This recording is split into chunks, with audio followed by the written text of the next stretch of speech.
the brand new national chairman of the All Progressive Grand Alliance in Awka. How brand new are you? How confident are you with all what is happening in your party? Is one party that has faced a lot of litigation. Did I hear Mr. Victor Oye say that your party has seen almost 100 litigation in the past years? Is that true? Yeah, absolutely. Absolutely. If you recall, this was what started from even the administration of Chief Senator Victor Ume. Every now and then we have some very minor incursions into the leadership of the party, one way or the other. I don't know why APGA seems to be a very attractive political party for them to, vent all manner of mischief on the leadership of the party. So, thank God for today. After 8 years in office, Chief Victor Oye was able to hand over the reins of power to me today and the new leadership of the National Working Committee of APGA. How would you describe the election that brought you into office? Names were being called, you people marched in front, then you have now pronounced as the new leadership of the party, you took the oath of office. There are those who will criticize and say that in itself was not a proper election. But how do you respond to that? Well, for anybody to say that, what that person will be speaking from the standpoint of ignorance, and I say that boldly. For elections to offices in the National Working Committee, and not just the National Working Committee, all levels of the party, from the ward executives, the local government executive, to the state executive, and then ultimately the National Working Committee, the Constitution of APGA, which is the ultimate document that binds every member of APGA, specifies two modes of election, is either by consensus or by balloting. So if at the end of the nomination process, only one person, so we say regarding uncontested offices, it shall be by affirmation or by voice vote. So when the offices are uncontested, it's very simple. You have an affirmation or a voice vote. So anybody who is saying that that was not a proper election, of course, is even there in the Electoral Act. If at the end of the nomination process, only one candidate or only one person picks from only one political party, nominates a candidate for a particular elective office, what are you supposed to do?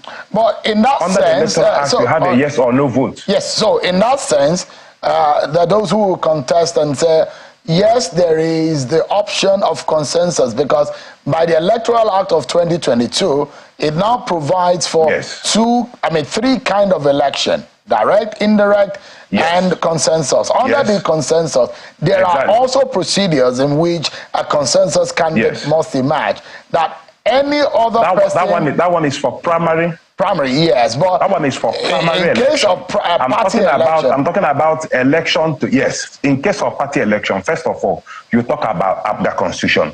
Because under section, first of all, under section 222 and then 222 of the 1999 Constitution of the Federal Republic of Nigeria, that makes elaborate provisions on political parties. It says that a political party, one of the essential documents a political party must have is a constitution.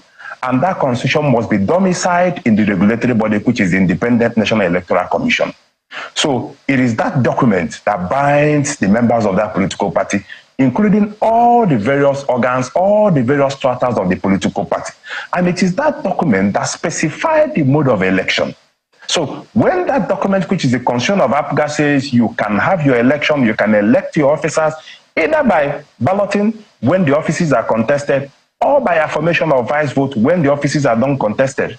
Then, I know you're a lawyer too. Provisions of the Constitution. I know you're a lawyer. I know you're a lawyer too. So, I see that your energy just suddenly rose when it comes to issue of law. But I know you are a sitting commissioner for special duties under the Governor Soludo administration. How do you hope to manage that? Does the Constitution or the laws of your party allow you to be a national chairman of the party and also be a political appointee or a commissioner? Incidentally, that takes us again to Article 25 of the APGA Constitution regarding holding of dual offices. Of course, for me to hold dual office, it must be approved expressly by the National Convention. And that did not happen. So automatically, I'm no longer a commissioner. I put in my resignation. All right. So in that sense also, yes. there are, I mean, I don't know if you are hearing what the other, I mean, I'm going to ask you. Well. No, I'm even saying what those who do not want you to emerge or those who do not agree with your emergence are saying that you are Governor Soludo's pseudo in the national office of the party. I mean, they call you Soludo's boy. And that Soludo has imposed his own boy to be the national chairman of APGA. How do you respond to your critics of that? Well, that would be very funny. You know, if you listen to the governor when he was reading his speech or his address to the National Convention today, he specified the fact that this is the first time we are having someone who the blood of APGA flows through his veins as the national chairman of the party. A very young person. I joined APGA as an undergraduate in 2002 upon the formation of APGA. Then my own father was a local government party chairman. So it is something that runs in the family, and I've remained a member of the party from 2002 till date. So today is 21 years of me being a member of APGA. So it was very natural for the National Convention to say, oh, we need to go for someone who is experienced. We need to go for someone who knows the history of the party. We need to go for someone who understands the various challenges facing the party in this modern time.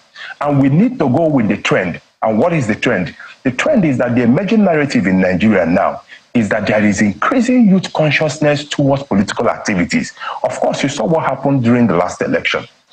If you analyze the mode of casting of votes by the various sections of the society, you find out that over 60% or 70% we are people aged between 18 years and 40 years. And so what APGA has decided to do is to innovate. Because if you don't innovate, you die off. So anybody can say anything and say you're Soludo's, but yes, of course, I am a commissioner serving under the government of, and I've been in the party. I served as a state legal advisor from 2015 to 2019, just one term, and the party decided in their wisdom they elect me as the national legal advisor. I served again from 2019 till now. So let me quickly, because we don't have so much time here. So what would be your own plan? What is your agenda for APGA? First of all, if you listen to my acceptance speech today, I said it very expressly. We coined a pseudonym called Drive. Of course, what we'll launch today is what we call the Project Drive APGA. And what does it mean? DRIVE. First of all, we want to instill discipline in the party. Instill discipline in the manner of doing things. Instill discipline in the matter of people trying to adhere strictly with the provisions of the constitution of the party. Instill discipline in the manner the various organs of the party will relate with each other. And they will have the repositioning. We want to reposition APGA as a political party that is conscious of the emerging trend in New Nigeria, which is the youth consciousness, the youth awareness. The next one is... Hello, can you hear me? Yeah, I was going to close on the point of asking, and this is a straightforward question. So the next have you reached out to Edozie, Njoku, and the other side who are not happy? Definitely. I'm very happy you asked that question. One, under my leadership, I'm trying as much as possible. Of course, you will listen to when I paid glowing tribute to our heroes past. I know Edozie Njoku very well. At least I know very well that at some point Edozie Njoku was the national vice chairman Southeast. I think on about the time APGA was formed. So he's quite welcomed, you know. I'll reach out to him. All right. Of course. As far as I'm concerned, his major interest should be the survival of APGA. All right. And if he is interested, if he has a genuine love for this political party called APGA, then I extend my hand of fellowship to him. All right. I urge him and his followers to drop their ship and join us to move APGA to the next level. Thank you so much. Sly Eze Okenwa, he says he's now a former commissioner of special duties in Anambra State and the brand new national chairman of, let me call it the way you guys call it, APGA. Congratulations on your emergence. Thank you very much. Thank you so much. Thank you very much.